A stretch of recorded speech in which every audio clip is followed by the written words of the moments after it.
Good afternoon. Welcome to the Pitt County Board of Commissioners for May 15th, 2023. We have roll call. I'm going to make a motion to excuse Commissioner Holloman. Second.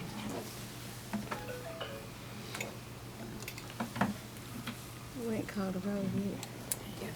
Okay. We're all here. Now we have the motion for Holloman by Commissioner Smith, second by Commissioner McLaughlin. Let's vote, please.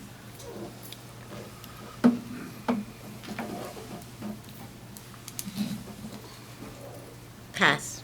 Thank you.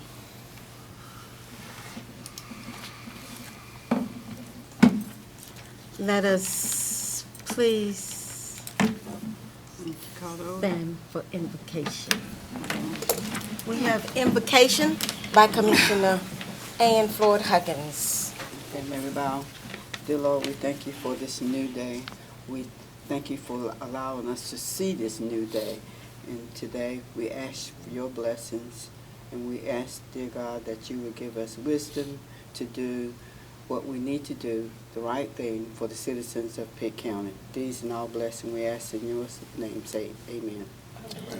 Thank you, Commissioner Huggins. We will now invite our guest pledge presenters to the podium, please.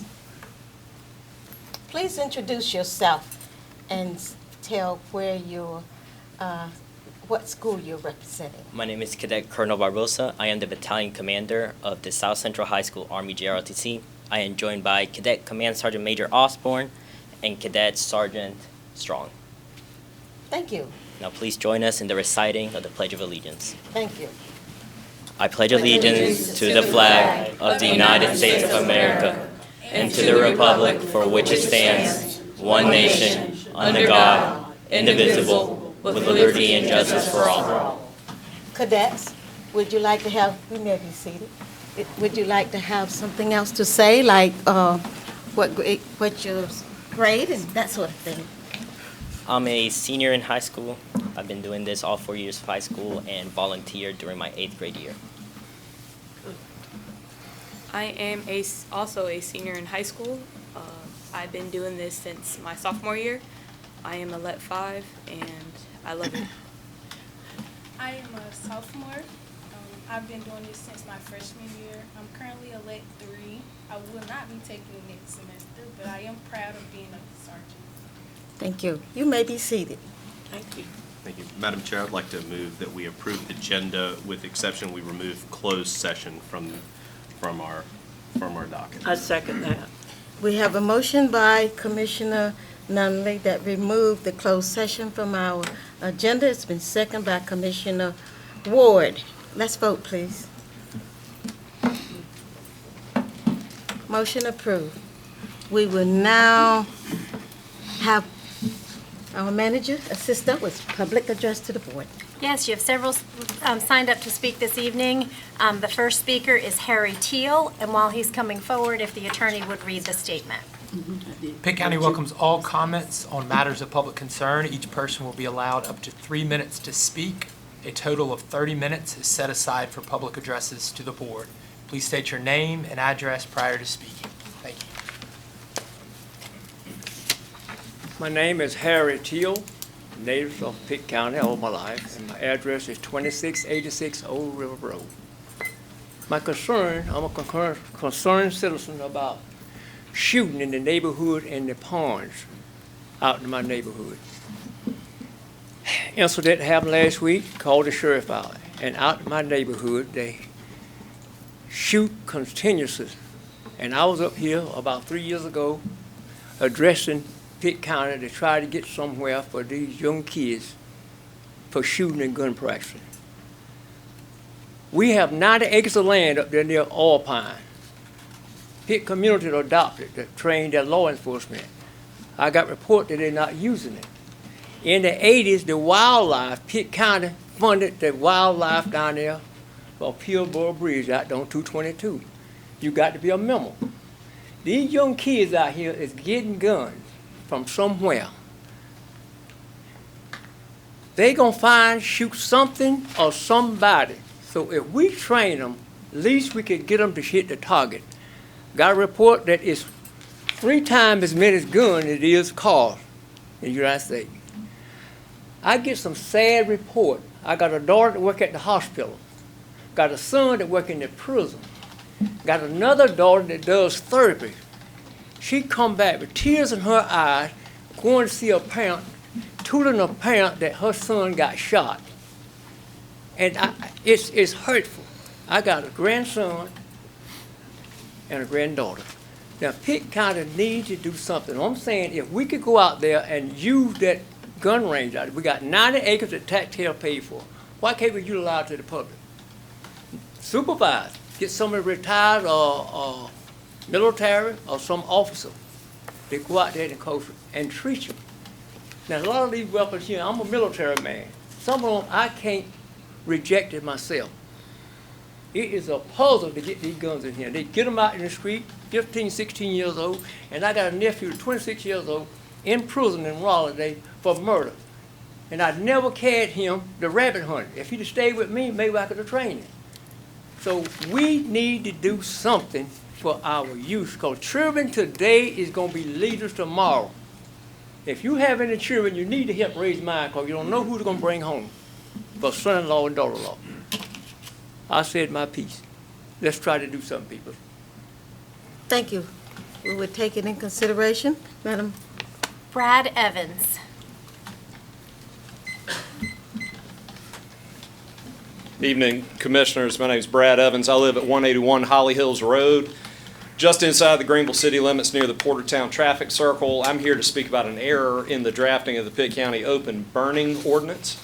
Our neighborhood has about 15 lots, and I've been asked to speak on behalf of the neighborhood. My back property line is actually the city limits. Our neighborhood backs up to the Camelot neighborhood. It's also near the Robin Road and Cherry Oaks South neighborhoods. All of the neighborhoods that I've just mentioned are outside of the city limits, but within the Greenville ETJ. The population in the area is pretty dense. Most of the lots in the county neighborhoods I've mentioned are between 1/3 and 1/2 of an acre. Here's the issue. Because those lots are in the county, not the city, they can burn yard waste. My father was a farmer. We own rural property. I certainly have no objection in principle with people being able to burn in rural areas. But that said, we're in a very densely populated area. And so while burning out in the county might have no impact on people or traffic, the converse is true in our area. Because of the dense population in our area, the smoke from the fires frequently makes it impossible just to roll our trash cans to the street, let alone do things like walk the dog garden or exercise. The smoke sometimes gets in the vents of our house. We found ashes blanketing our cars. And it's not uncommon to find the smoke so thick on Fire Tower and Portertown roads that it creates a driving hazard in an area that, as you know, sees a lot of traffic.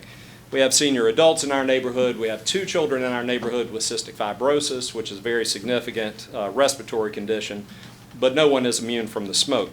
Because the practice is so prevalent and the population is so dense, it seems to go beyond an individual nuisance issue and inspired me, being a lawyer, to examine the ordinance.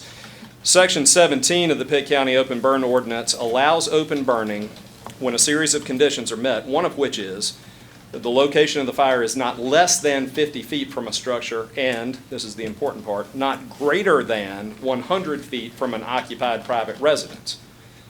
Hopefully you see the issue with the drafting of Section 17D. The fire can't be less than 50 feet from a structure, but it can't be more than 100 feet from an occupied residence. In other words, in order to legally have an open burn in Pitt County, the fire must be less than 100 feet from an occupied house. Obviously, this was a drafting error. It makes no sense. It couldn't have been intentional to require that all open fires in the county be within 30 yards of an occupied house. That being the case, I suggest the county look at correcting the error, but in doing so, I'd strongly encourage the county to require a longer distance between the fire and an occupied residence. Lots that are 1/3 of an acre are just too small to have open bonfires for yard waste. If the distance were increased, it would still allow for open burning in rural areas where access to disposal options are limited, but it would prevent the smoking out of densely populated neighborhoods. By way of example, I found a provision in the Virginia model ordinance that allows for open burning only if the location burning is not less than 300 feet.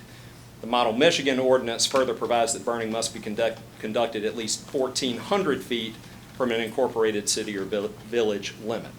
So I and others in my neighborhood would sincerely appreciate it if the county would, one, correct the obvious error in the ordinance, and two, in doing so, require a longer distance, no less than 300 feet from occupied residences, and also set a minimum distance from any incorporated city or village limit. Thank you very much. Thank you. One question. Yes, ma'am. What jurisdiction, ETJ jurisdiction that is? I think Greenville. Greenville. Yes, Just want to ma'am. make sure. We're in Thank you. District 3. Thank you. This is about the second time I think we've heard this. Have we done anything, or have we gotten anyone to work with them, or? I have not heard this, Particular I have not one heard this before. concern before, and we can, staff can look into it and bring it back to you. at your Okay, next meeting I for would sure. like to do that, and maybe the staff could talk with him again if they need to ask some questions. Absolutely. Okay, thank you. We will do that for all of the issues brought before us tonight for the public hearing. Madam Chair, Madam Manager, is that okay with you? Yes. Thank you. Your next speaker is Patricia Shigas. Patricia Shigas. Make sure the microphone is, Just pull it down a little bit towards Yeah. you. There you go. thank you. Okay. Hi, my name is Patricia Shagus, 2583 Ivy Road, Greenville. I am on the board at the Farmers Market, and I'm also a vendor. I'm the owner of Patty Cakes. And I would like to, first of all, invite everybody to, on June 17th, we are having a cake for Leroy James for his 90th birthday. So if you would all like to come, it's at 11 o'clock on that Saturday, first of all.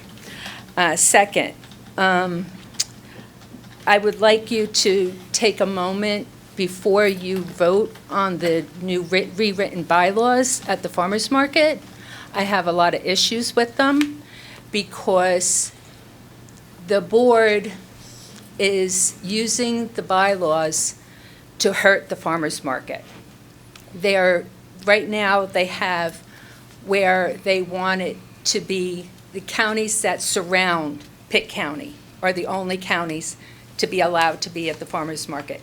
One of our vendors, our anchor farmer, is from Goldsboro, and they want to remove him. They've been trying for years to remove him from the farmers market. I don't know what their issue is with them. I'm clueless. And now they're allowing a fishmonger that is out by the ocean to be a vendor, but they want to get rid of the person from Goldsboro. So I wish you would come out, talk to the vendors, find out what's going on at the farmers market, because it's just hurting the farmers market.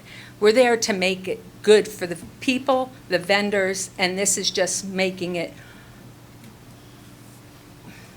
very stressful to be in the farmers market and to sell at the farmers market. They also are the vendor, we moved the Romeos down to the new section, I call it the new section, to get away from all the things that are going on. And now the people that are still up there, when people ask where the Romeos are, they're gone. They're no longer at the farmers market. That's a problem. Because the Romeos have been there every Thursday, every Friday, and every Saturday. They're our anchor. Without them, I lose a lot of business because they're now down by us. And I can see the customers that want to come to them, then they buy from other vendors.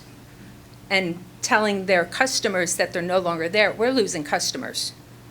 So I would like you all to come to the farmers market, have a question and answer, and talk to us, and come down and see. It would also be great if one of the county commissioners can be on our board. And the board needs to be changed also, because it's 3 farmers against 2 other people. I'm the odd man out. So please take it in consideration. Come and talk to us before you vote on the rewritten bylaws. I would appreciate it. Thank you. Could I ask a question? Do we have a person in charge of the farmers market? Okay. We do have a person in charge of the farmers market now. Thank you for your presentation. Oh, I know we do. And he's Okay. great at doing getting things done that needed to be done, the building part. Okay. The other part, he's not, we need a business owner. So, Your time has expired, I'm sorry. okay. But I was just gonna we suggest that normally do maybe not. if she had some ideas. We normally Of do not somebody. have a discussion when the general public come in, and I'd like to see us continue our regular practice. Otherwise, we can have a lot of back and forth discussion on an issue. Come that to the is farmer's focused on- market and have a discussion there Thank you for with your other invitation. vendors. Thank you. Madam Manager? The last one listed on public addresses to the board is Clifton Carney, but he's indicated his subject matter has to do with the park and ride. If Mr. Carney wants to speak on a general matter, he can do that now. If he's intending to speak on the Susan Martin Conditional District rezoning, it would be more appropriate to do that during the public hearing for that matter. Mr. Carney, you have an option to speak now for general matter, or you can wait until it appears on the agenda for that issue that you care to address. What is your pleasure? I thought this was on the agenda for tonight. Oh, it is. You can wait until that comes up, or you can do it now. And speak to it when they are presenting. Will you vote on it tonight if I speak tonight? Yes, during the public, so you have an opportunity for public addresses, sir, and then you have an opportunity for a public hearing on the particular issue related to the park and ride. Okay. Do you want to speak then? No, let's wait. Let's cancel it. And I come back to, what's the date of So- the? so It's tonight. It's You'll tonight. stay. It's just a little bit later in the meeting. Oh, it's the same, well, I'm not supposed to talk now. Okay. It's the same thing. If you talk now, it'll be recorded within the public addresses to the board and not within the public hearing on the rezoning request. I'd like to make a recommendation if you want me to. Go ahead. I would suggest that you wait until it comes up on the agenda. Yes. Later this evening, so stay here, and then I'll transfer your name from public addresses to the public hearing on the rezoning. Okay. Just sit tight. That works. Thank You you. and your group should sit tight. I have no one else signed up for public addresses to the board. Is there an issue, someone missed the sign-up sheet outside because they did not know? You may raise your hand and we will consider you for a presentation. Thank you very much. We will now return to our agenda, item number 7, Yes. presentations. Madam Chairwoman, if we could go down front, if Alicia Spicer is present for Employee of the Month. And while we're going down, before you don't vote, if the board would approve our EMS Week proclamation. move. Second. We have a motion from Commissioner McLaughlin that we approve the proclamation for EMS, which is Emergency Management Service. It's been seconded by Commissioner Huggins. We have a vote on the proclamation. Thank you. Motion passed.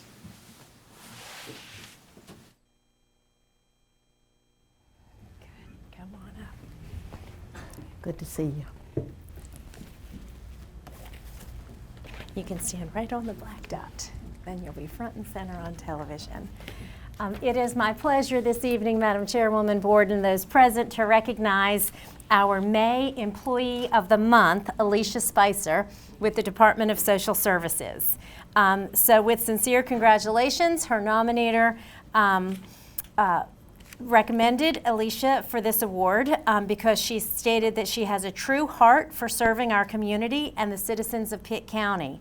She stated that she's a diligent worker and great at locating resources for her clients within the Department of Social Services. She says that Alicia always welcomes the challenge each day and brings a smile. And for that, we are forever grateful for your service to Pitt County government. In recognition, we have a certificate that reads, Certificate of Recognition to Employee of the Month for May 2023, presented to Alicia Spicer, Social Services, in recognition of your dedication and exemplary service to Pitt County government and the citizens that we serve. And with that, a small token of our appreciation as a $100 check. Thank you. You're very welcome. Thank you for your service. Would you like to make a statement? I'm just honored and humbled to receive this, and I appreciate it. Is that your camera out there? You can come forward if you like to. Okay.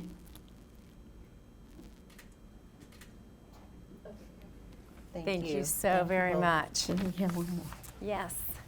And next, Jim MacArthur. Randy, you're welcome to join as well. EMS Director and Emergency Management Director.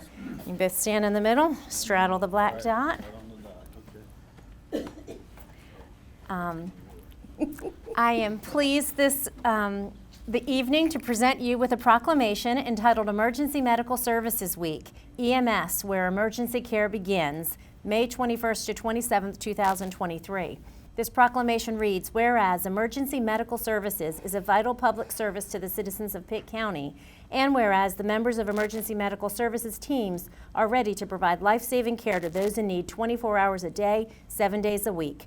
And whereas access to quality emergency care dramatically improves the survival and recovery rate of those who experience sudden illness or injury.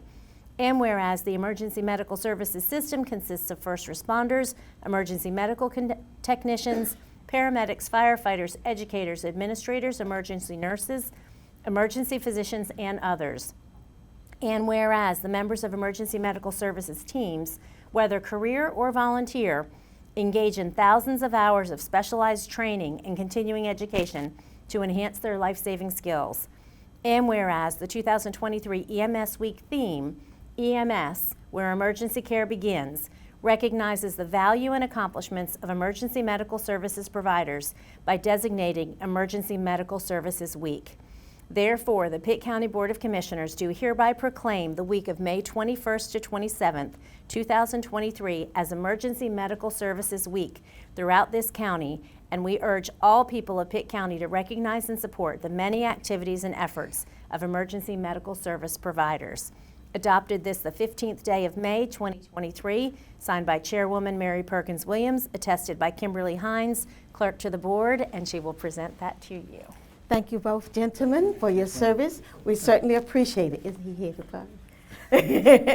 Thank you. Very good. If we could get Thank a you. picture.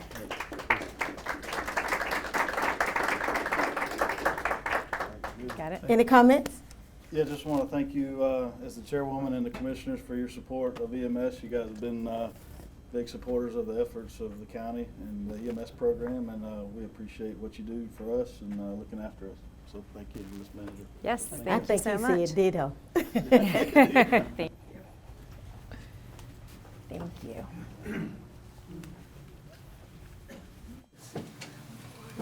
3,000 years ago, it said, I think if we do this, that'll be a good thing. Who was it? I don't know. Public hearing, Eric Gibby. I have strange thoughts. We are now ready for the public hearings. First on the agenda is Mr. Eric Gooby. Yes, ma'am, Madam Chair, thank you. We do have two public hearings for you tonight. The first is for Susan Martin. Her request is to rezone approximately 3.7 acres owned by Donald A. Spade, Alicia Spade Hawk, and Matthew Hawk. It's located on the southwestern side of Alexander Brown Road, south of its intersection with NC 11 North, and the request is to go from rural agricultural to general commercial conditional district, and that is to operate a park and ride airport shuttle service. This is a view of the location. You see the site there is about halfway between City of Greenville and the town of Bethel on NC 11 North. Because this request came in before our new Envision Pitt County land use plan came into effect, we did review it for both. So under the old comprehensive land use plan, it was designated as rural residential agricultural. That is intended to include low-density residential, agriculture, forestry, churches, very limited commercial, office, or public institutional uses that meet locational criteria. That criteria includes frontage and access to a major state highway or secondary road, location at a major intersection, proximity to similar uses, and spatial separation from non-compatible uses such as existing residential development.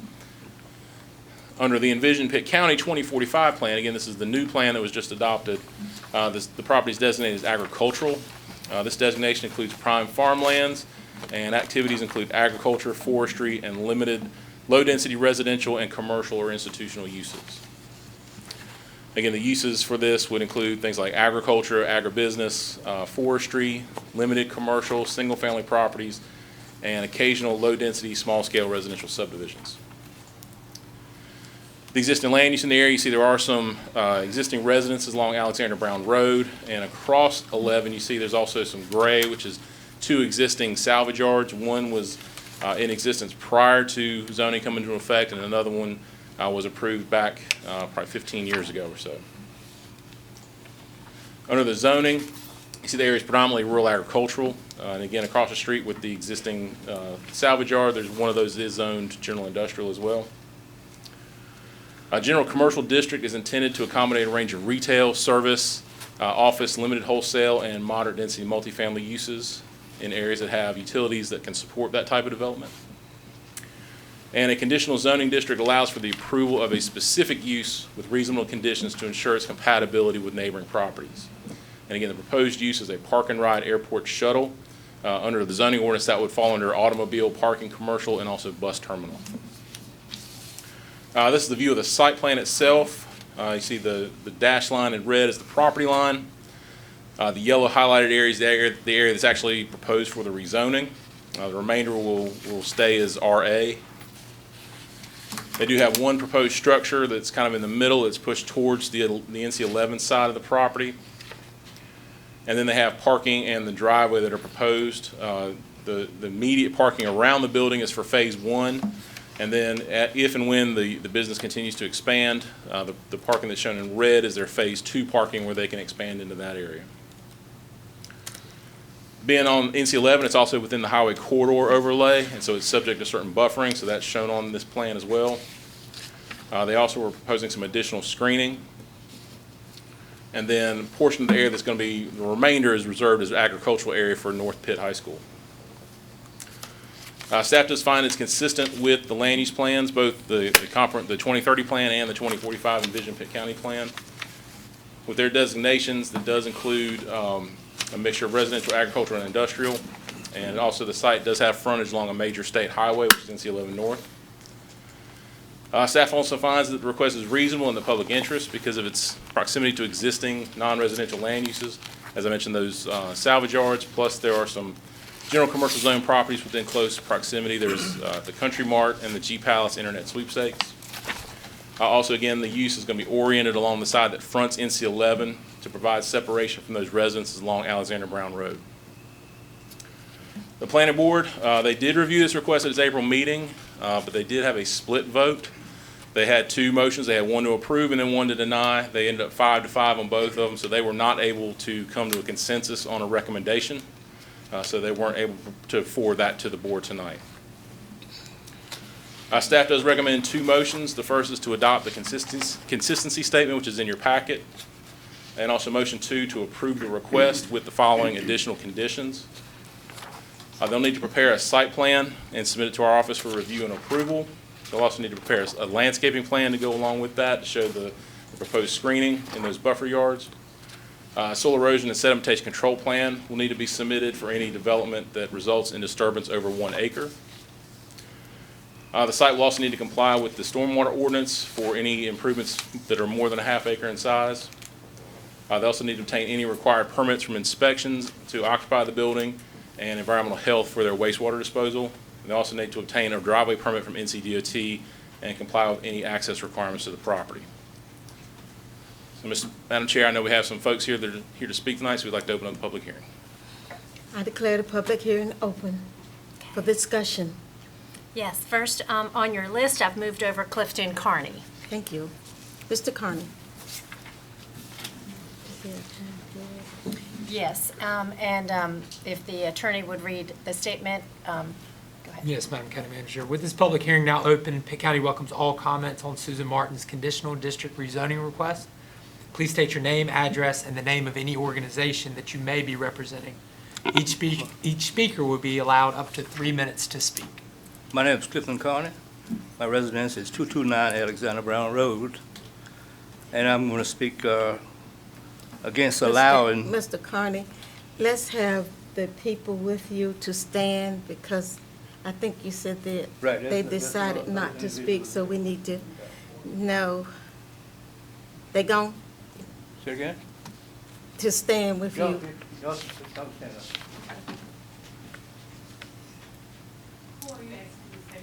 Thank you. If you're in support. Just stand. You're supporting what he's saying, right? Okay, thank you. You may be seated.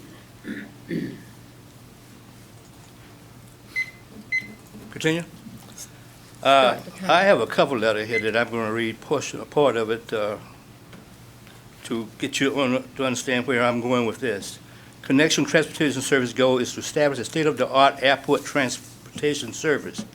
This service will tackle the problems of traveling and having to drive themselves and others to RD. Our service seeks to assist in reducing traffic congestion, accident, and fatalities. Moving down a couple of sentences, it said we will make an impact on the reduction of accident, fatalities in Pitt County and surrounding areas. We will provide 2 buses that seats 38 people per bus, and equipped with wheelchairs, and each bus will make 2 trips per day to RD. Now, each bus will seat 38 people. If you got a parking lot, people are going to park there. If you got 1 driver per vehicle, now that's 38 cars going in the parking lot from Alexander Brown Road in that bus. If you have 2 buses going into that parking lot, then that's another 38 passengers. But I want to start with the bus that's bus number 1, leaving the parking lot with 38 people on board. When that bus return back, it's going to return, and 38 people are going to leave that parking lot. So on Alexander Brown Road, on that 1 bus, 1 trip, you're going to have 76 people, or 76 vehicles traveling down that road on that 1 trip. That bus is going to make 2 trips per day. If it makes 2 trips per day, 38 people leaving, 38 people coming back, if you add those 2 trips up every day, that's 152 people, 152 cars traveling up and down Alexander Brown Road. That's a lot of vehicles. Now that second bus they're talking about implementing, put a second bus in place if there's a need. Remember that first bus is going to make 2 trips. That's 152 cars. That second bus will make 2 trips also. That's another 152 cars, which 304 cars are going to travel up and down Alexander Brown Road that day. In addition to school buses, which is quite a bit of travel, and other traffic traveling down the road.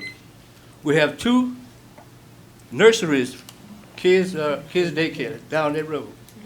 A lot of traffic going to daycare down that road. None of this has been considered into the 3 more minutes. business plan. Now, on the last page, it says that it will cut down on emission, less travel, potential accidents, and on highways 11, 64, and 264. We're not concerned about Highway 11, 64, 264. We're concerned about Alexander Brown Road. Alexander Brown Road is right in the middle of a neighborhood where this 304 cars are going to be traveling every day.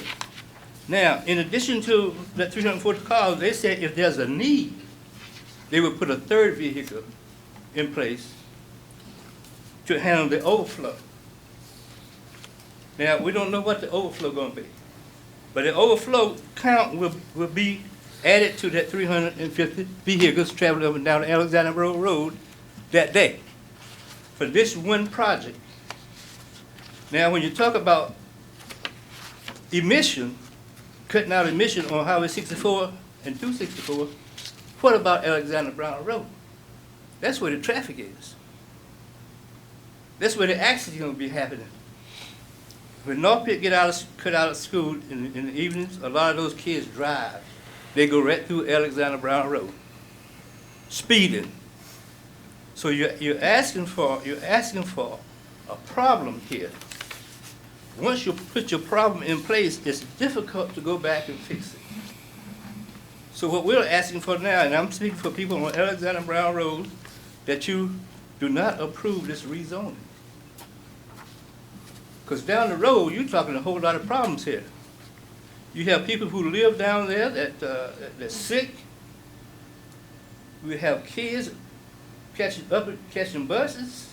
We have two daycare centers down there, a lot of kids down there. So the traffic is a problem. I don't think anyone understood what this actually means. It's right in the middle of a neighborhood.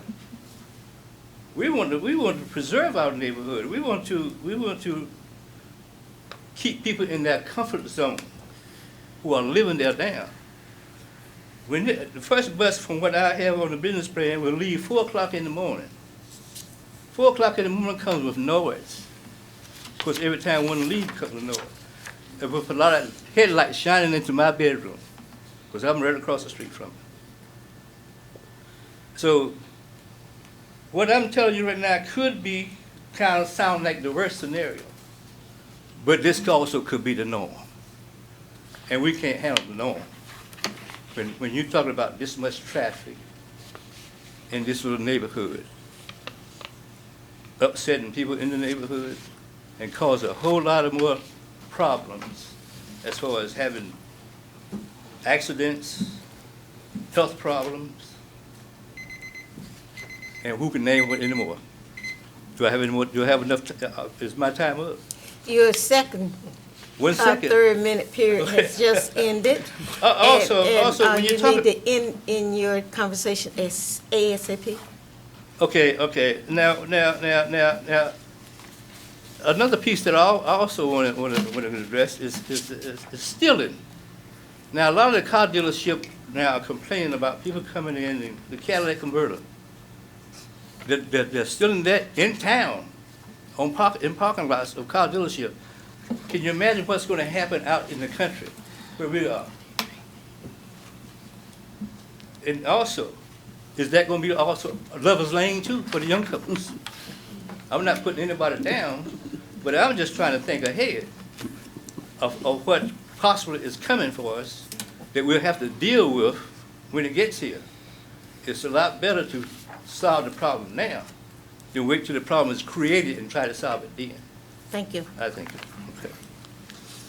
Okay. Is there anyone else to speak? You have 2 other speakers signed up. Susan Martin.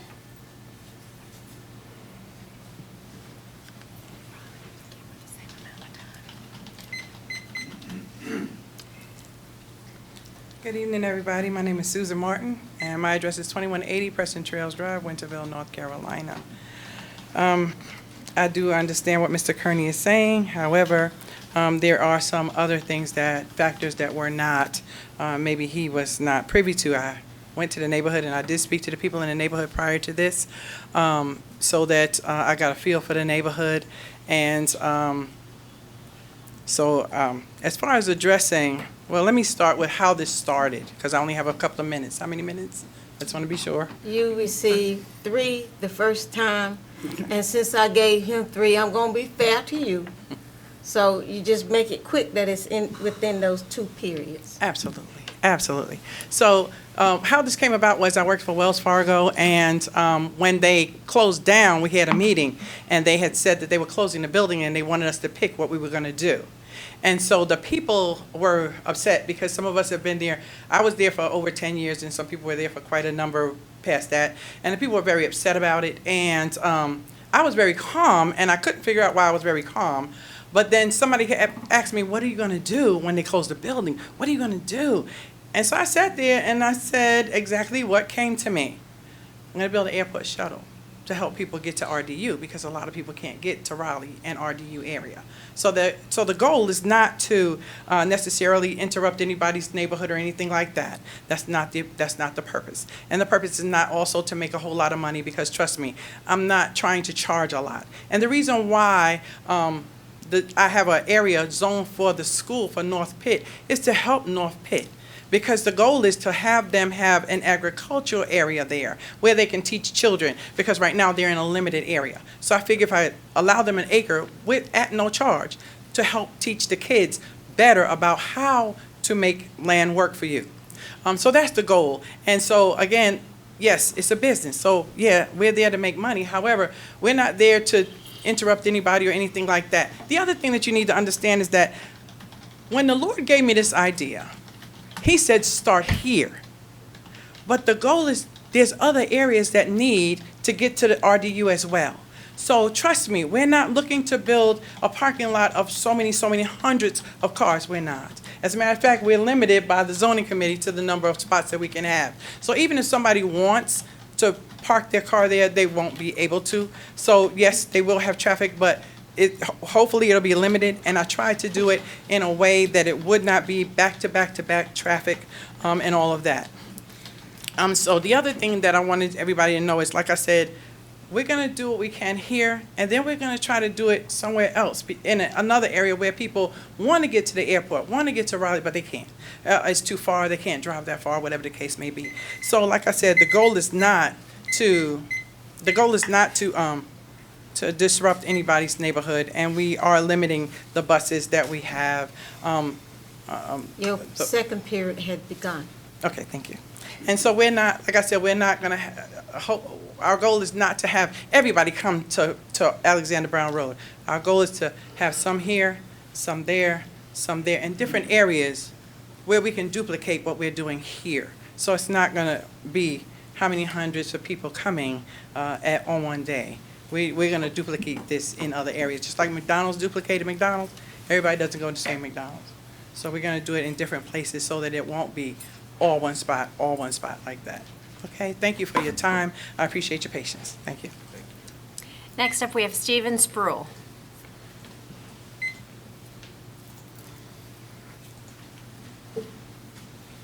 Are you for or against, Mr. Spruill? I am for. You have the same amount of time. Thank you, ma'am. Good evening, Commission members. My name is Steve Spruill. I'm representing Ms. Martin here tonight, helping her with the site plan preparation. And I wanted to address a few things. I wonder if it would be appropriate if I could pass these out and ask you to pass them down. May I give it to the clerk? Right there. Thank you. So from the Planning and Zoning Commission meeting, we were aware that Mr. Carney had some concerns, and we wanted to point out how we tried to address many of those concerns. Some of the things we've done since we initially designed this thing, we had all of the buildings, the building and all the parking pushed up against Alexander Brown Road. We met with the zoning staff, or the planning staff, and became clear that that was probably not a good way to start out. So we pushed everything back towards Highway 11 as far as we could get it.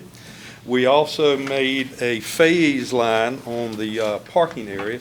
If you'll notice on the handout I gave you, I highlighted the Phase 1 parking boundaries. I would like to point out that within those Phase 1 boundaries, there are only about 7 parking spaces that point towards Alexander Brown Road. All of the rest of them either point towards Highway 11 or point towards the building. So if you'll notice, excuse me, on the Highway 11 side of the building, there are handicap spaces. Those handicap spaces that don't sit right in front of the building are the only parking spaces that will have headlights pointed towards Alexander Brown Road. And they're not even pointed directly towards it. They're angled at about a 45-degree angle. So that's one thing we wanted to point out.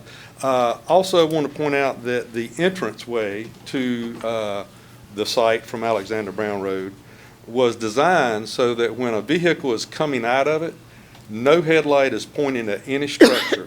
In fact, if you'll notice, I think I had a handout.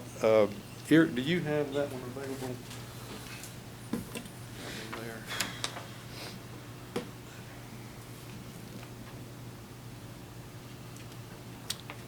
That one that you see there on the screen. So I have drawn in the location of the proposed driveway there. As you're coming out of that driveway, just to the right is Mr. Carney's home, and to the left is a mobile home that I believe he owns that property as well. Again, wanted to point out that that driveway does not point at his house or his bedroom.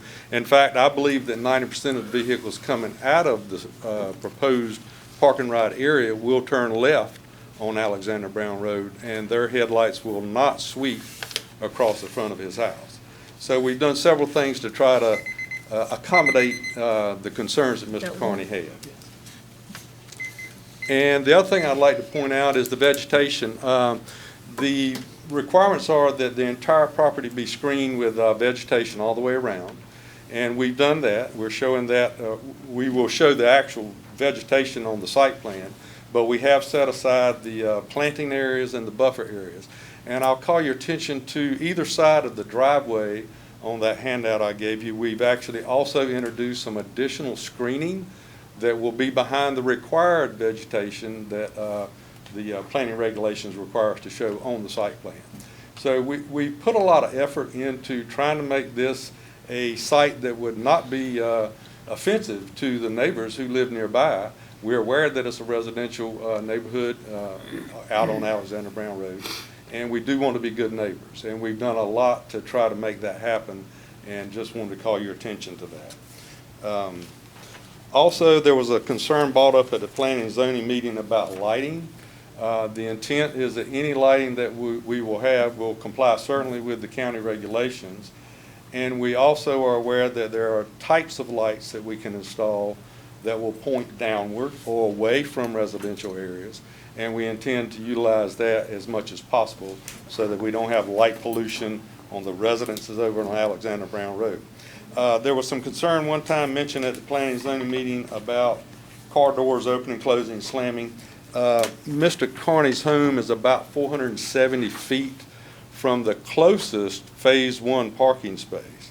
So unless somebody really slammed the door as hard as they could and he was standing outside, maybe he would hear that.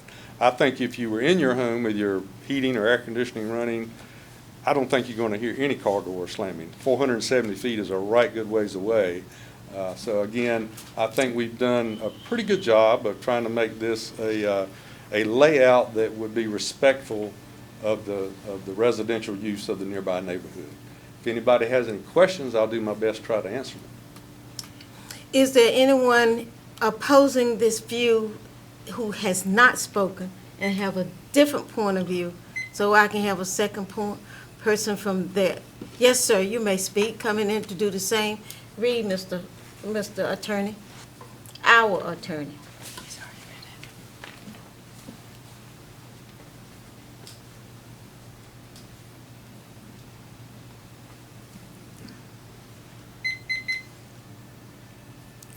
Hello, my name is John Montefusco. I'm a renter Do of... this right here to get it to you, because now, there you go. That better?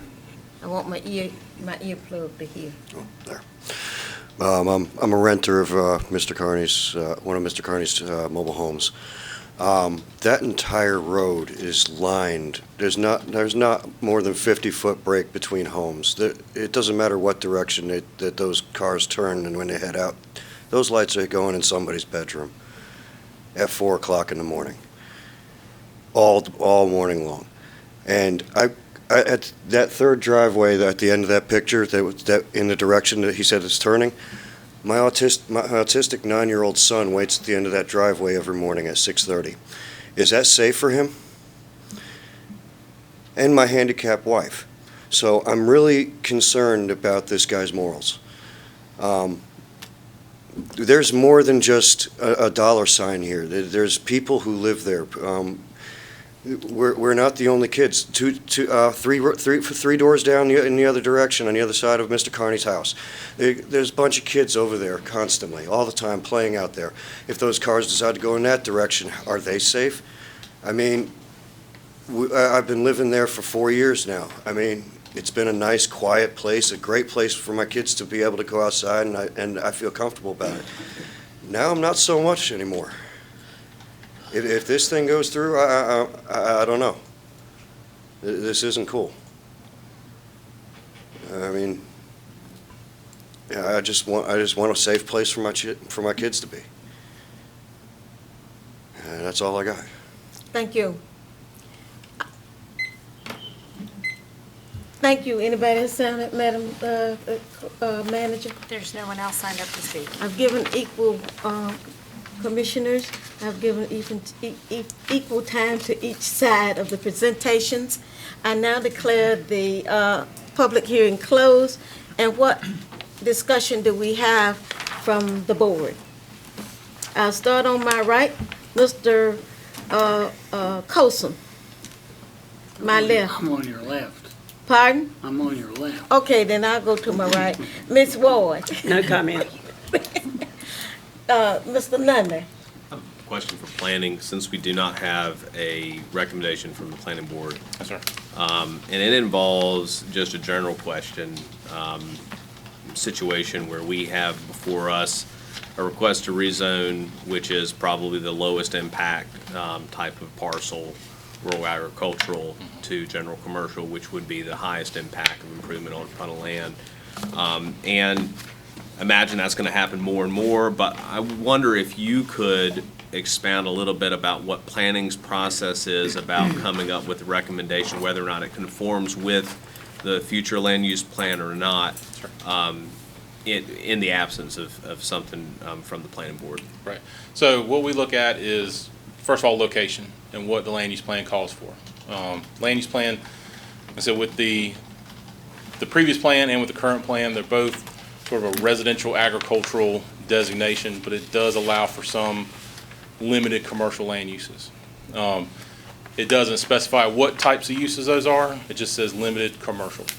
As Mr. Sproul alluded to, when they first came in to discuss this with us, everything was pushed up towards Alexander Brown Road, the building, the parking, and everything. And we recognized that was certainly not going to be appropriate for that. DOT is not going to let them have direct access to NC-11. So their only means of access will be off Alexander Brown Road.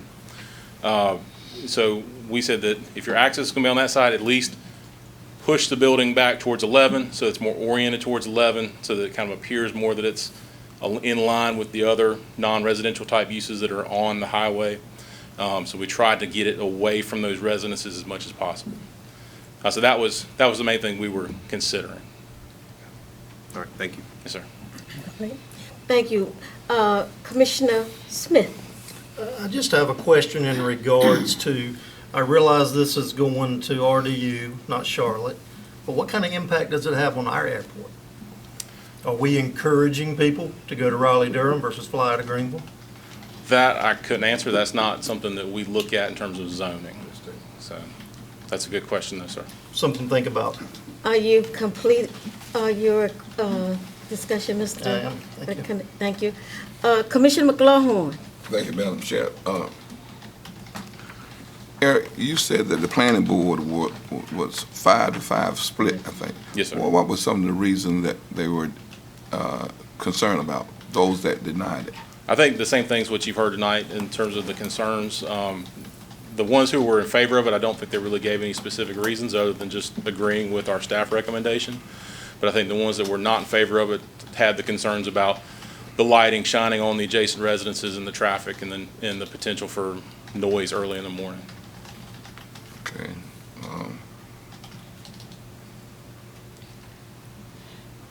And this is a park and ride. Yes, sir. Facility going to Raleigh-Durham Airport. Do you know of any other such ventures of that nature in Pitt County? I'm not aware of any, no, sir. So this will be the first of its kind? Possibly. Like I said, I don't know for sure, but it's possible it could be the first one, yes, sir. Have you heard of any other in the area, not Pitt County, but anywhere around? No, sir. So this is the first you ever heard of yes, such? Sir. Okay. Yes, sir. All right. Thank you very much. Yes, sir. Thank you. Commissioner White.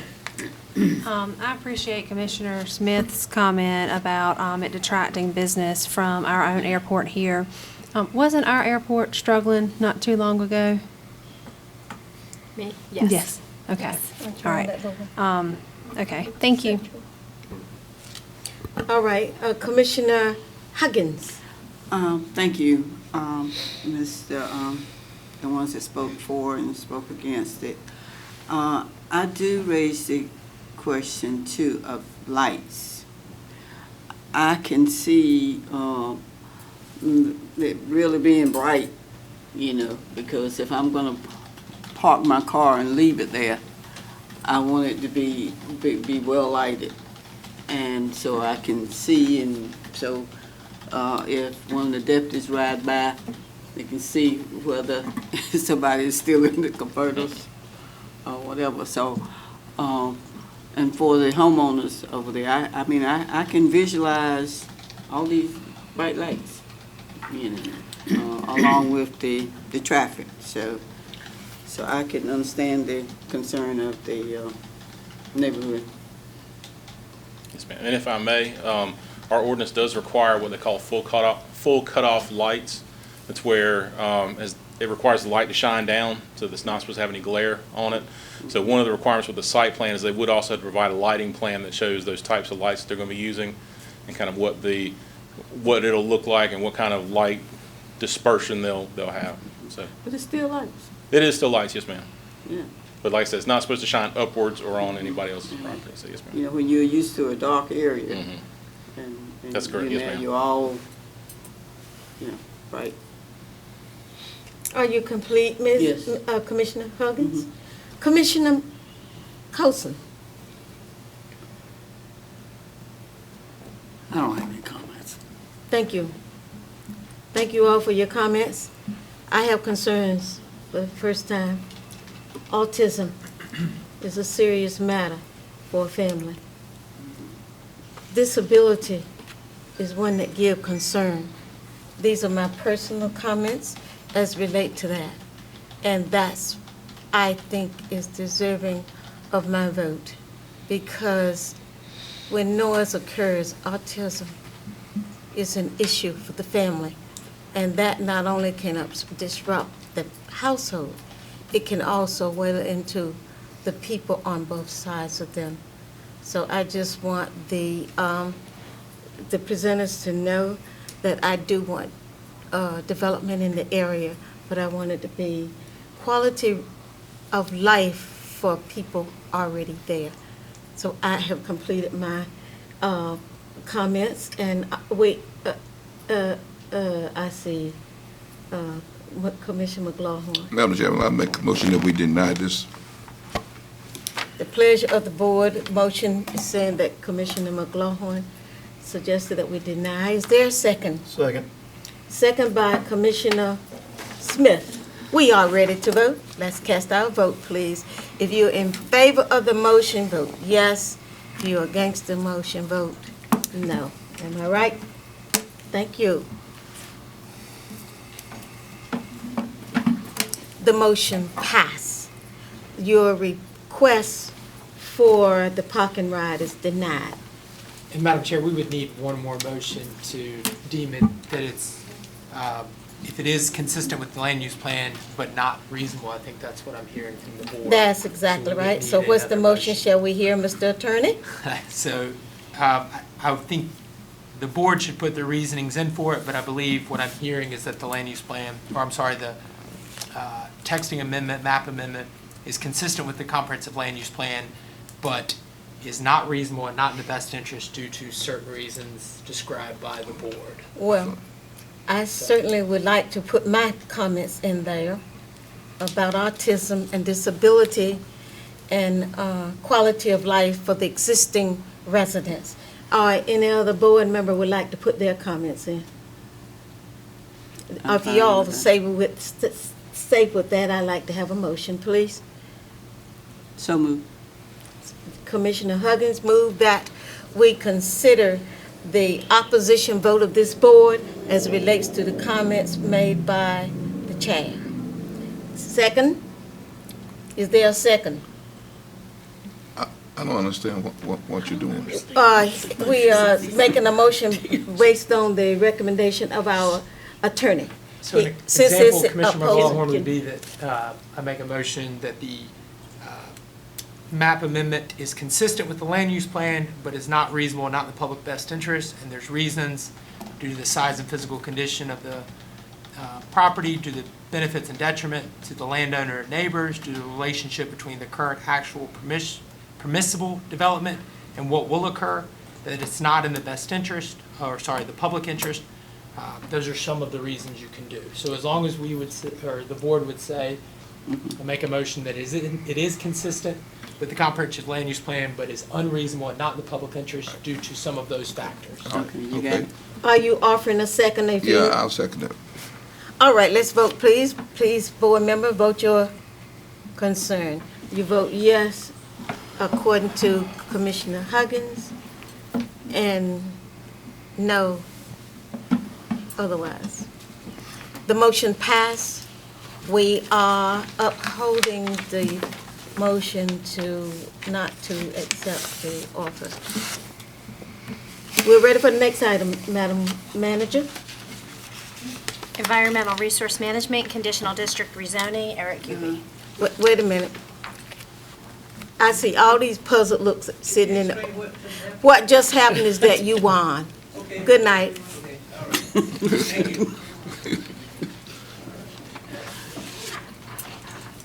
saw the puzzled look on his face. I'm sorry, Madam Developer, but autism took... All right, Madam Manager. Environmental Resource Management, Conditional District Rezoning, Eric Kuby. Eric Gooby, you on again, Mr. Gooby? Yes, ma'am. Thank you. Thank you. This is your second rezoning request tonight. The request as mentioned, is from Environmental Resource Management. It's rezoned a little over 6 acres of property. It's owned by Piedmont Natural Gas Company. It's located on the southern side of NC 102 East. It's west of its intersection with Leary Mills Road. Request is to go from rural agricultural to light industrial conditional district, and that's to allow the operation of what's called an energy reliability center, and that will house natural gas pressurization equipment. This is a view of the site. You see it's on NC 102 between NC 43 South and the Beaufort County line. Again, we reviewed this under both of our land use plans, the original comprehensive land use plan and also Envision Pitt County. Under the 2030 plan, it was designated also as rural residential agricultural. So the same description as the last time. It's intended to include low-density residential, agriculture, forestry, churches, very limited commercial, office, or public institutional uses that meet locational criteria. That criteria, again, is frontage and access to a major state highway or secondary road, location at a major intersection, proximity to similar uses, and spatial separation from non-compatible uses such as existing residential development. Under Envision Pitt County 2045, this property is also designated as agricultural, and again, that includes prime farmlands, and activities would include agriculture, forestry, and limited low-density residential and commercial or institutional uses. Under the existing land use, you see it's a very rural area. There are a few scattered residences along NC 102. The big brown square you see there is a cell tower, but for the most part, it's either agricultural or undeveloped in that area. Under the zoning ordinance, it's predominantly rural agricultural. The light industrial district is intended to accommodate limited manufacturing, warehousing, wholesale, and related commercial support uses that have little or no adverse impact upon surrounding properties. Again, the conditional zoning district allows for the proposal of, or approval of a specific use with reasonable conditions. And the proposed use, again, is an energy reliability center. And under our zoning ordinance, that falls under a utility service facility with no outside storage. This is the site plan of the property. You see this is the property line, and then the rezoning area is just what's highlighted in yellow, so it's not the entire property, but just the 6 acres that's included within. To blow it up a little bit, you see, again, the rezoning area. There are some proposed structures in there that will hold the equipment, as well as an electrical substation. They have a drive and a parking area that's proposed. Then there's proposed fencing that will go around both the substation and the equipment in the facility. They're also showing a temporary construction laydown area, the most of which is not within the rezoning area, but we have discussed with them they need this cleared area for the construction and for laying down their equipment. But we are proposing a condition that once that construction is complete, that it'll basically go back to natural area. It won't be used to hold anything else. Staff does find the request is consistent with both land use plans. Again, it's those designations allow limited commercial and institutional land uses. And again, that zoning district, the light industrial, is intended to accommodate limited commercial or industrial uses that have little or no adverse impact on the surrounding properties. Staff also finds this reasonable in the public interest. The proposed use is for a public utility. It's intended to strengthen the natural gas delivery system within the county by increasing capacity and ensuring system reliability. The site will also be located over 1,000 feet from the nearest residence, and they'll be utilizing the existing vegetation. It's a wooded site, so they'll be utilizing that for visual screening. Additionally, it's not going to generate a significant amount of traffic or noise, and therefore should have minimal impacts on surrounding properties. The Planning Board did review the request in its April meeting and voted unanimously to recommend approval. So staff does recommend a couple of motions. The first is to adopt the consistency statement that's in your packet.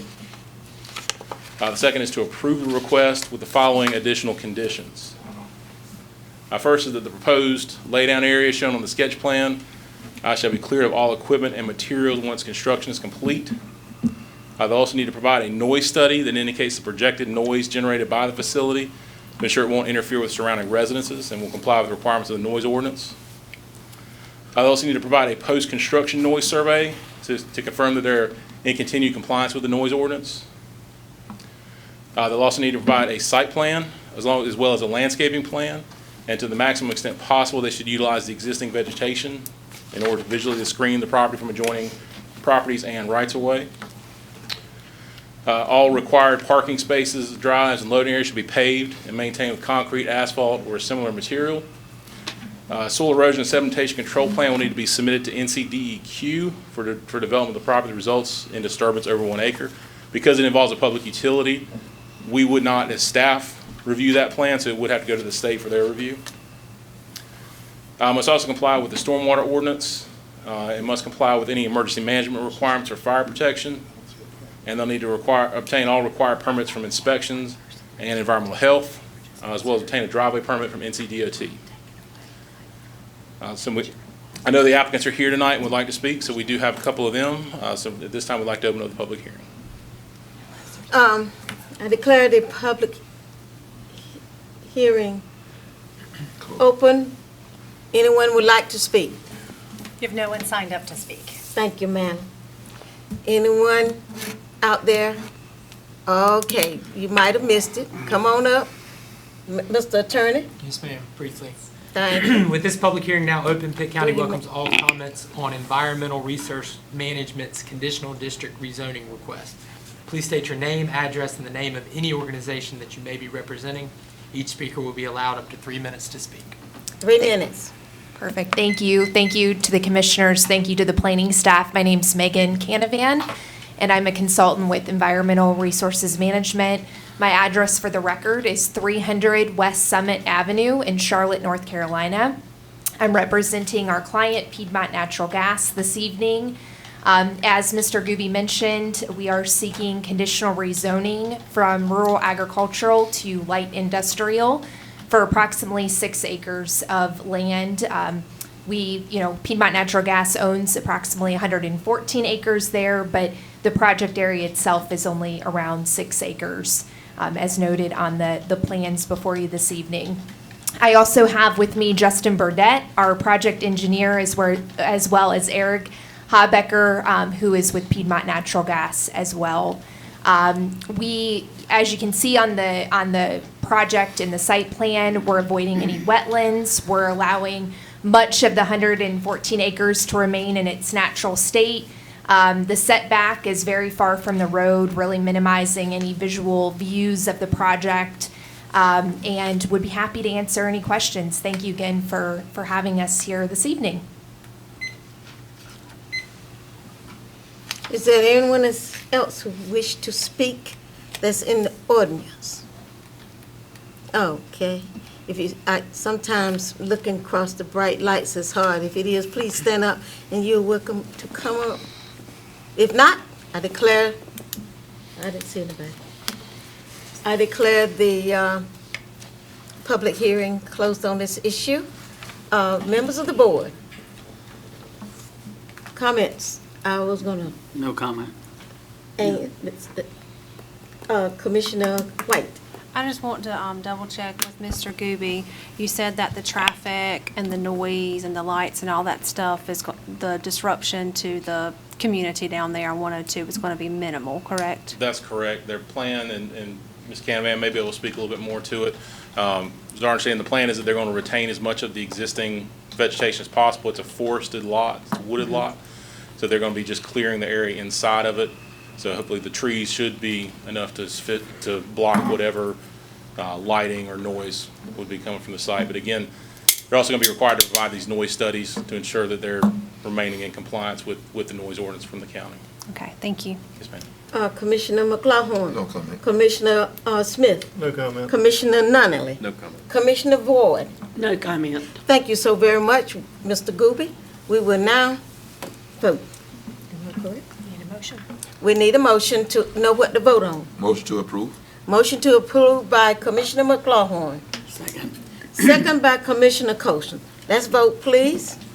Yes, approve the motions, and 2 denies. Unanimous? We'll now go with the You'll next. need your second motion as well to adopt your consistency statement as recommended in your packet. So moved. Second it. Motion by Commissioner McLaughlin on the consistent statement, second by, Commissioner Nunley. I'm so sorry. And Commissioner Ward. And Commissioner Ward, second. Let's vote, please. Just gonna press the button for him, but. Yes means that we agrees with the motion. And no means that we disagree. So, now we will give a brief break. You could just move forward. We can move forward? Yes, because it's so far, it's okay, we got the majority approving. We will move on. Thank you, Mr. Gooby. Thank you, Madam Chair. Appreciate it. That means that we agrees with the plan. Next item, Madam Manager. Your monthly financial report, Sam Crum. Good evening, Madam Chair, Commissioners, Manager Gallagher. Tonight I bring you the April 2023 finance report for the General Fund, the Solid Waste Fund, and the EMS Fund. We are 10 months into the fiscal year at this point, or 83.3% of the year. For the General Fund, we have collected 85.1% of anticipated revenues and spent 75.5% of budgeted expenditures.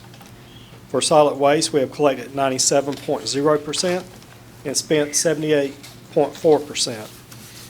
EMS, we have collected 83.1% and spent 79.1%. If you have any questions, I'd be happy to answer them. If not, it's my recommendation for the board to approve the monthly financial report as presented. Motion to approve. Second. Motion by Commissioner White, second by Commissioner Nunley. Let's vote, please. Unanimously approved. Next item, Madam Manager. April 2023 tax collection report, Russell Hill. Good afternoon, Chairwoman Perkins Williams, Commissioners, and Manager Gallagher. Tonight I bring to you the April 2023 tax collection report. The Pitt County fiscal year to date, July 1, 2022 through April 30 of 2023 combined collection rate for real and personal property is 98.95%. The collection rate 1 year ago for real and personal property was 99.02%. Pitt County Tax Administration continues to pursue all outstanding taxes using the necessary remedies available through the North Carolina General Statutes. It's my recommendation that the board approve the April 2023 collection report, tax collection report as presented. Motion from the board, please. Motion to approve. So moved by Mr. Commissioner Smith, Second. second by Commissioner White. Let's vote, please. Unanimously approved. Next item, Madam Manager. Yes, that's your manager's report. I have 4 items for you. Your next meeting dates, June 5th and 6th at 6 p.m. in this room, and June 26th at 6 p.m. in this room. June 6th will be your public hearing on the proposed budget. Item B is Attorney General Josh Stein will be coming to Pitt County on June 12th to do an opioid roundtable discussion. He will come within the window of 2 o'clock to 5 o'clock, and in your June 5th meeting, I will confirm that time for you. Item C, a reminder of your Pitt County Economic Development Summit is an invitation-only event, but is open to the public for those who wish to attend on June 21st, 2023, from 9:30 to 12:30 in the Mark Owens Auditorium. And then finally, as required by law, when we resolve a workers' compensation settlement, it needs to be reported out, and I'll report out that we settled a case with Nikki Bass of Emergency Management for $3,000. That's all that I have for your report. Thank you. Madam Chair, motion that we accept items for consent. Second it. It's been moved by Commissioner Nunley that we accept the items of consent, second by Commissioner Ward. All in favor? Let's vote. In favor. In favor. Thank you. Motion approved. Next item, Manager. Your first item for decision is a reappointment to the Pitt Greenville Airport Authority, and it is being suggested that, What page? on page 95, that John Banks and Terry Monday be reappointed for second terms to expire June 30th, 2027. Madam Chair, I move that they be approved. Motion by Commissioner Nunley, second by Commissioner Ward. All in favor? Say aye. Aye. Oh, I'm sorry. Please vote. I'm sorry. We're supposed to use this technology. Trying to move us on. I'm sorry. Motion approved. The next item is, it is recommended that you appoint Kara Gone to replace Veronica Robertson on the Shepherd Memorial Library Board of Trustees. Motion, Motion to approve. motion by Commissioner White that we approve the appointment. Second. Second by Commissioner Huggins. Let's vote, please.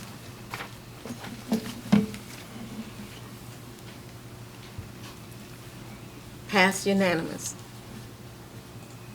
Your next item is to fill a seat on the Pitt County Planning Board. There are two individuals who meet the requisites for that position in your packet, Minnie Johnson Anderson or Misty Robertson. I move that we appoint Minnie Robinson, Minnie Johnson. Johnson. Is there a second? Second. It has been motioned by Commissioner Huggins that we appoint Miss Minnie, and second by Commissioner Coulson that we accept. Let's vote, please. Motion passed unanimous. Next, ma'am. Your final appointment this evening, it is suggested that you approve a recommendation to appoint Dion Dockery for the unexpired term on the Pitt Area Transit Service Advisory Board. So move. Motion by Commissioner McLaughlin, Second. second by Commissioner Coulson. Let's vote, please. Motion passed unanimous. Anything else, Madam Clerk? Since we have a motion and accepted the motion to stop right at that point, we'll start the motion with comments from Commissioner Ward. No comment, thank you. Commissioner Nunley, I'm doing it to you tonight. No comments. Commissioner Smith, No comments. Commissioner McLaughlin, No comment. Commissioner White, No comment. Commissioner Huggins. I do have one. Mr. Teal was here, and I wish he had been here last meeting, so when he spoke about shooting, that maybe while the sheriff and the deputies were here, they could hear his complaint rather. So I just wish that. Also, about the open ordinance on fire, burning. I observed one of those Saturday in a neighborhood, and it was blazing high, you know. So I observed that, and it was closer than 50 feet, okay, to the house.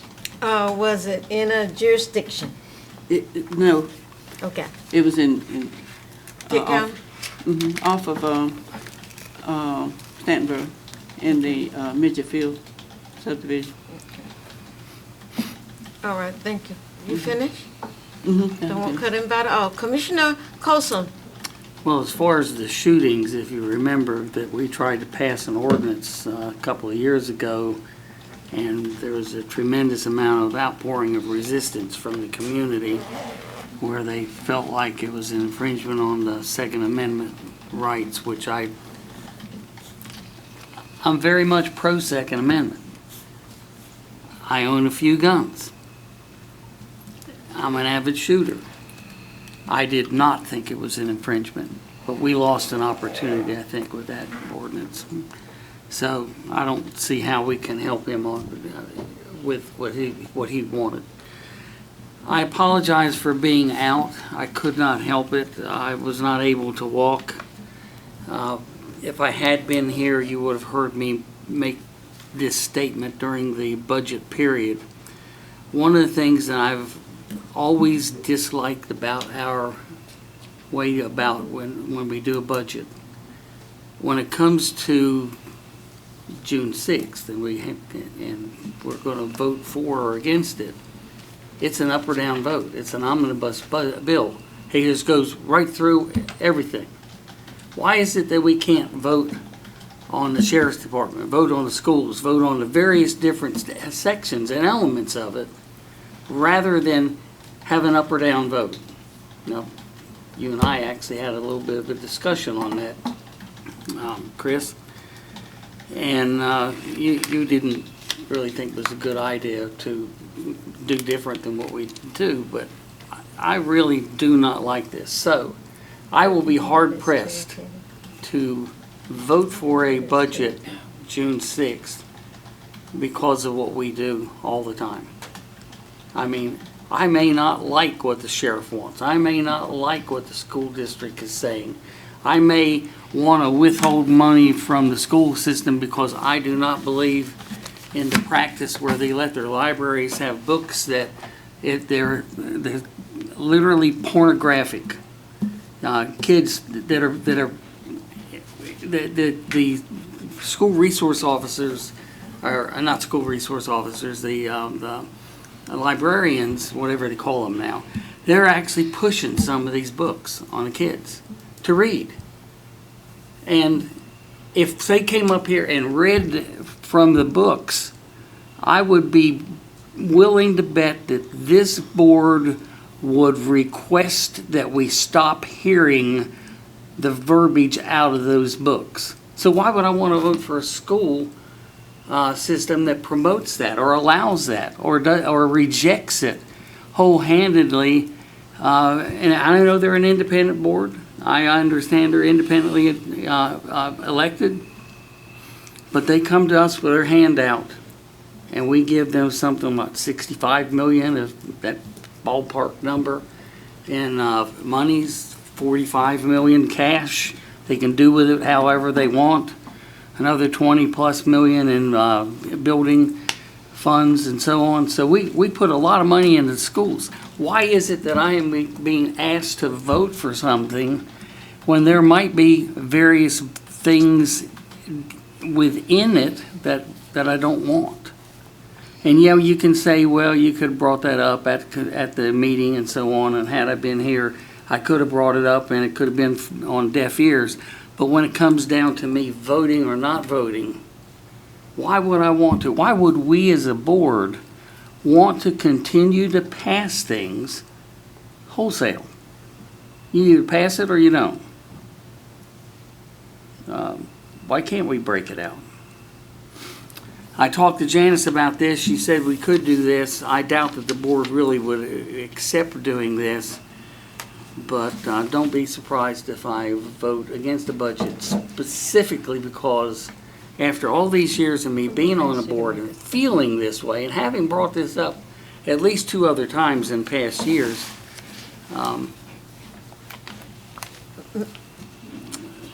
anyway, I guess that's the end of my comments for that. That's the end of your comment.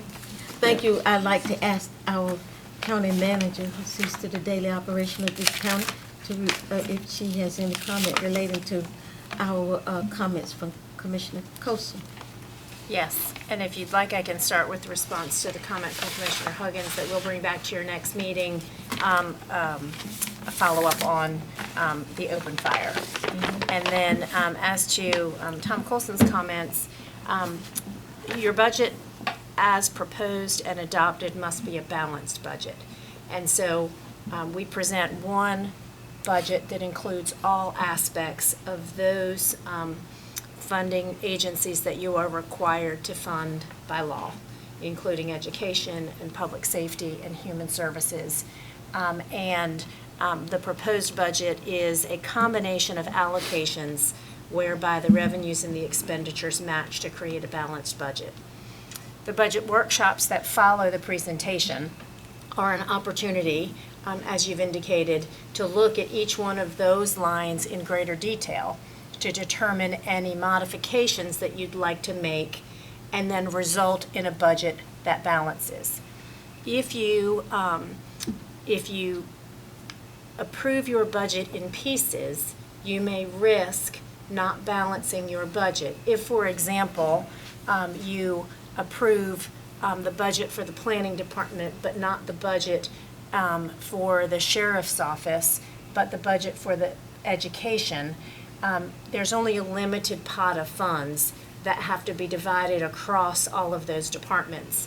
So in order to fund more for Department A, you may have to take less from Department B or shift it from Department C. And so if you take it apart for purposes of examining the budget, like we did through Budget Workshop Week, you could look at things in pieces and provide direction or vote up or down or sideways or differently in pieces. But when it comes time to adopt your final budget, you could be presented with one or more, depending upon the direction from the board, packages that balance. So that would be the reason why I would discourage the board from voting after your public hearing in pieces. Although you could provide direction in pieces, you would need to ultimately vote on a final budget that balances, if that makes sense, and I'm happy to explain that. If I may respond, where in my comment did I say I wanted to have an unbalanced budget? I'm not I suggesting did that you not did. suggest that, because the mechanism is you could still go through individually and come out and say, well, this is not going to work for whatever reason, and the board can then sit down and look at it and wrestle with it and finally come up with a balanced budget. I mean, there's nothing that prevents that. There's nothing that says that we have to have our budget agreement on June 6th, other than the fact that is that you want to have a window of time, because we have to have a budget that's presentable by the end of the month, be able to go in by state law. But we could do it before June 6th, is that not true? We could do it in May. There's nothing that says it has to be June 6th. There's nothing that says that it has to be the first Tuesday of June. I mean, that's something that we've decided to do. So I understand what you're saying, Janice, but that was not what I was saying. I'm saying that when it finally gets down to it, I just totally object to passing. Look what the federal government does. Look at the mess that our country's in. I know that this is a stretch here because they're so big and we're so small. But look what the omnibus bus bills have done to inflate the spending that we are, and we're $30+ trillion in debt. How are we going to pay that? The only way that's ever going to be answered is to reevaluate our money system, and that's another story. Well, that's not going to happen to us. But again, Yeah, this isn't a take it or leave it omnibus budget. This is a budget that during budget workshops or outside of budget workshops, if there's direction from the board, that you can look at each piece and put together a balanced budget. And you're right, it doesn't, we have to have a public hearing before you adopt the budget, but that public hearing doesn't have to happen True, on but June 6th. what if I'm the dissenting vote during the budget meeting and everybody else wants to do something else? The fact is that I didn't agree with it. I didn't agree with the balanced budget that was presented, that the majority was going to go along with. And so therefore, at the end, on June 6th, I would end up having to vote for it or not. And so Or provide direction on which piece of the budget you would like changed. I could do that, but I already kind of hinted at one of them, and that's the school system. And some of the things that are going on there, and some of the things that we can influence. And as far as what we give to the school system, we give far more to the school system than is required by law.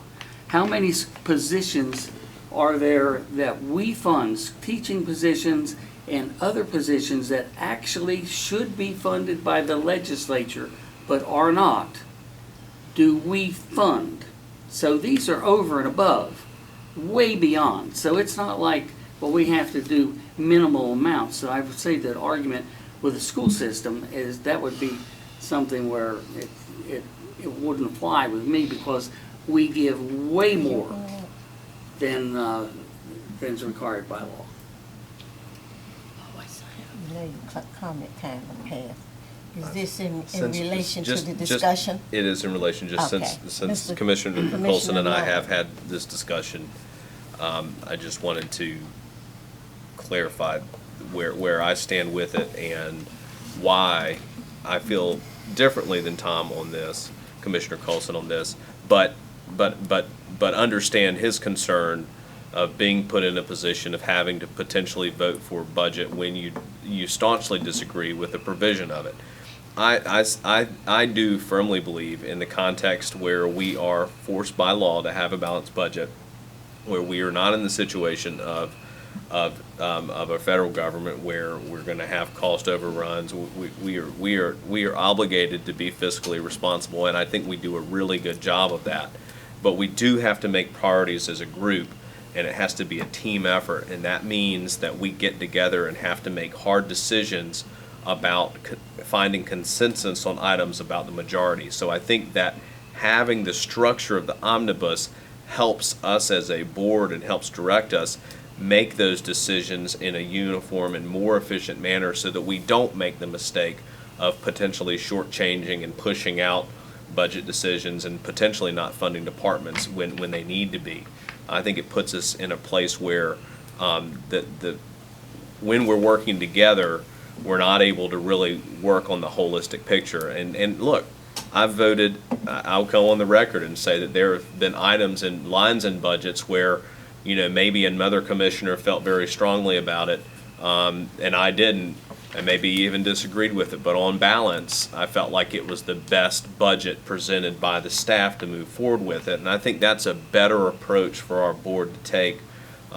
It's cleaner, it's better for our departments because they can know what they're going to expect when they pass the budget, and it makes sure too that for those departments that do come and apply for budget recommendation of this, that we're giving everyone an equal shake, regardless if we agree or disagree. I think there's plenty of time for us to disagree strongly with a line item and say, hey, we don't agree with that. We don't agree with teacher supplements if you don't agree with that, or if you don't agree with overages. And I think, but that's a part of, if the majority is in favor of it, you can be a dissenting vote. And I don't think anyone's going to knock. In other words, if you vote against the budget because there's something that gets you there, if I'm in that place, I don't think that anyone thinks that I'm voting against everything else that we're funding. Sometimes we make votes because we have to, because we're just fundamentally opposed to something. If we're worried about it in a campaign, or if we're worried about the press spin in a different way, hey, you voted against, public safety. I just think that concern is not enough of a concern that it overrides the benefit of really treating everything holistically, really making the hard decisions together as a team, and coming up with a budget that's always imperfect, but the best for the county. That's why I feel like it's best that we continue on this road, respectfully. I mean, but I see where Tom's coming from on it. Thank you. I hope we finished discussing Ms. Coulson. Well, I had my say. Yeah. Are you gonna? I'm sorry I wasn't here to say during budget time, that's all. Mr. Commissioner McClellan, you aren't gonna make a motion, are you? No, I want to make a comment. Okay, I do too. My comment is somewhat similar to Commissioner Nunley. You know, our manager presented this thorough budget in a sense and gave reason for it. And we had an opportunity at that time to, discuss it, to talk about it, to, to make some odd or wise decisions. And I think we intelligently did that. And I was certainly proud of the fact that the way it was presented by our manager. I'm pleased with my survey on this board for the years that I've served on it. I've looked at certain things that maybe some of them wasn't as well, but overall, it was well presented.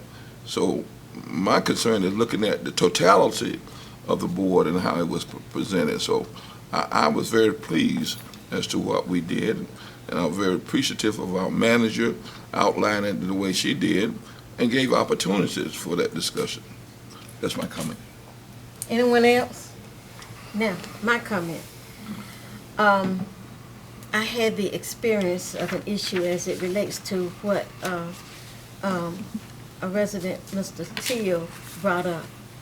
And I think it is time that we would at least examine the opportunity for positive information to the youth as relates to guns, and let them know up and down and how we're going to approach it is another thing. That's discussing it with our education at such as Pitt Community College and Dr. Linker and his group as it relates to that, because there was shooting this past week on Thursday, and I'm sure everyone has an idea as to how it is when I'm hearing shots. And so I ask people who know about guns. The AR guns can reach a certain distance. And there was a lot of bullets on the ground when I went around to look, and the shooter had his back against the residence, but it was pointed towards the Greenville water operations. And depending on the range of that place, it could or could not be a safety issue for most of us. We would be impacted if that operation was violated in some way. So I'd like for us to have that as an item to brought on for the safety for the community. However, I don't know how we're going to address it, but we have a very able manager, and I have all the confidence in the world that we can come up with some way we can make the youth a little more astute and a little more whatever about the guns proposition based on this new law that has come down for us. Janice, is it time to resurrect that? The no shooting? Yeah, I can certainly bring back a report at your next meeting, and then this board might wish to have a subgroup or committee together to make recommendations back for the full board. Okay, thank you. If there's nothing else obtained in this group, we did very well. I'm ready for a motion. Motion to adjourn.